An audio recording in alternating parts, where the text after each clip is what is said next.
Oleh karenanya, seorang tatkala terjerumus dalam dosa, maka hendaknya dia bertobat kepada Allah Subhanahu wa taala. Dan dia harus husnudzon kepada Allah. Allah yang mengatakan, "La taqnatu min rahmatillah." Janganlah kalian putus asa dari rahmat Allah Subhanahu wa taala. Saya selalu memberikan analogi atau logika. Saya katakan dalam hadis Nabi SAW menyebutkan bahwasanya Allah lebih sayang kepada hambanya daripada seorang ibu terhadap anaknya. Suatu hari Rasulullah SAW bersama para sahabat, tiba-tiba ada seorang ibu yang kehilangan anaknya.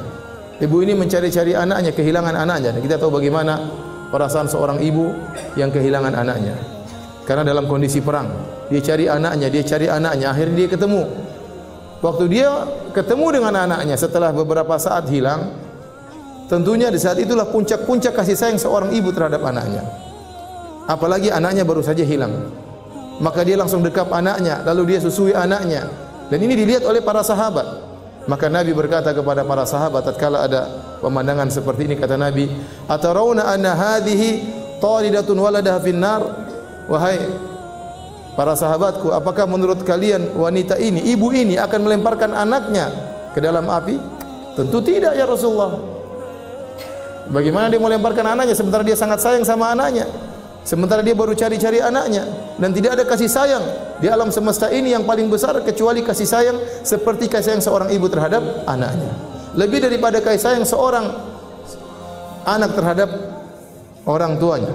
Lebih daripada kasih sayang seorang bapak terhadap anaknya. Lebih dari kasih sayang seorang teman terhadap kawannya, seorang suami terhadap istrinya, seorang istri terhadap suaminya.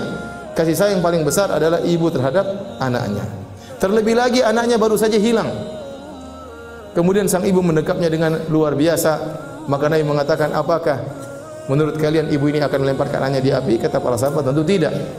Maka Nabi SAW mengatakan, "Lallahu arhamu bi ibadihi min hadhi bi waladiha." Allah lebih sayang kepada hamba-hambanya daripada ibu ini terhadap anaknya. Jadi para hadirin, seorang kalau melakukan dosa segera kembali.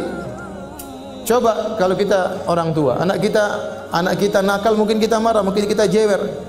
Kalau dia pergi keluar rumah, mungkin kita usir, tapi kita bersedih. Dan kita ingin dia kembali. Kalau dia kembali, kira-kira kita terima tobatnya atau tidak? Kita pasti terima. Kita pasti terima, meskipun tadi sudah kita jewer, sudah kita omelin, sudah kita marahin, sudah kita usir bahkan. Tapi kalau dia kembali, namanya seorang ibu pasti akan mendekap anak tersebut. Bisa jadi seorang melakukan dosa, Allah kasih teguran, Allah kasih musibah. Ya. Tapi kalau dia kembali kepada Allah, Allah pasti akan terima taubatnya. Kenapa? Karena Allah lebih sayang kepada sang hamba daripada ibu terhadap anaknya. Jadi seorang tatkala bermuamalah dengan Allah, dia harus husnudzon kepada Allah. Kata Allah dalam hadis qudsi, "Ana 'inda dhanni 'abdi bi." Sungguhnya aku menurut persangkaan hambaku terhadap diriku. "Falyadhunna 'abdi ma syaa." Maka hendaknya sang hambaku berprasangka kepadaku terserah yang dia sukai.